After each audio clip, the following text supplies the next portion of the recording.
प्रत्येक राजकीय पक्षाचा कार्याध्यक्ष कोण होईल हा निर्णय घेण्याचा अधिकार त्या त्या राजकीय पक्षाला असतो। त्यामुळे दुसऱ्या राजकीय पक्षाचे कार्याध्यक्ष कोण होतील याच्यावरती विशेष काही टिप्पणी करण्याची आवश्यकता मला वाटत नाही।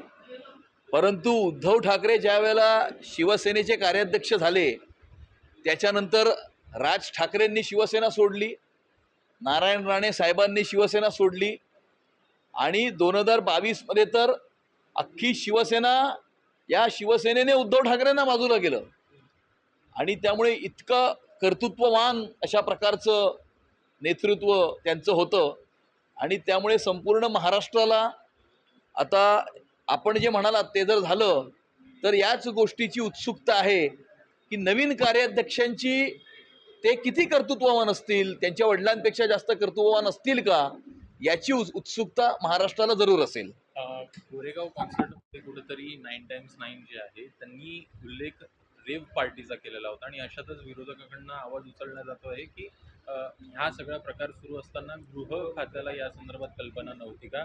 नेमकं पोलिसांनी कारवाईसाठी उशीर का केला? हे बघा, गोरेगाव ईस्टला जो व्हेन्यू आहे त्या ठिकाणी अनेक प्रकारचे कार्यक्रम होत असतात, त्या ठिकाणी अनेक प्रकारचे एक्झिबिशन्स होत असतात आणि त्या ठिकाणी कॉन्सर्टचं आयोजन केलं गेलं होतं।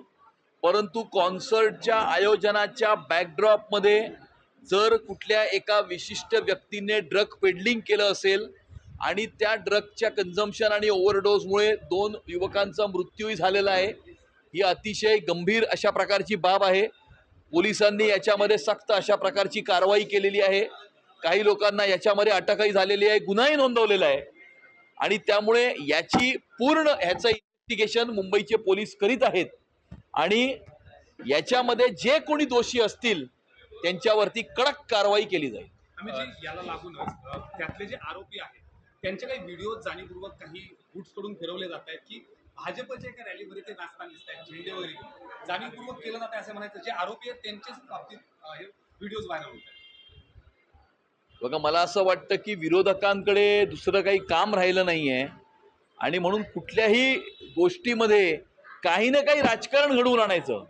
मला असं वाटतं की गंभीर अशा प्रकारची घटना आहे, त्या घटनेचं राजकारण न करता त्या घटनेच्या मुळाशी पोहोचून जे कोणी त्याच्यामध्ये दोषी असतील त्यांच्यावरती कडक कारवाई करणं, याकडे समाजाचं लक्ष असलं पाहिजे, याकडे सरकारचं लक्ष असलं पाहिजे। सरकारचं त्याकडे लक्ष आहे, परंतु विरोधकांचं कदाचित त्याच्याकडे लक्ष नसून फक्त राजकारण करण्यावरती विरोधकांचा भर असल्यामुळे अशा प्रकारची वक्तव्य काही राजकारण्यांकडून केली जात असतील। परतवाडा मधला जो आरोपी आहे तो थेटपणे MIMचा पदाधिकारी होता अशा प्रमाणे गोष्टी समोर येताना दिसतात।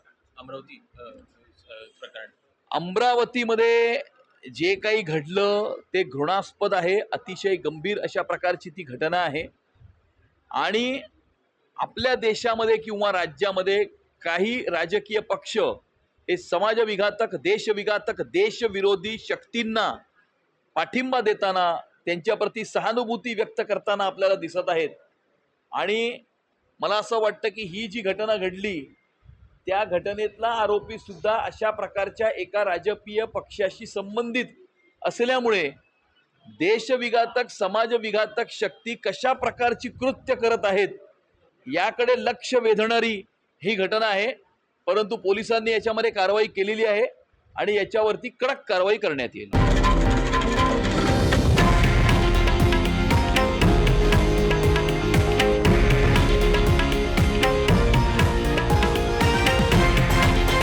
हे आहे देशातील नंबर 1 न्यूज नेटवर्क आणि आपण पाहत आहात TV9 मराठी, एकमेव।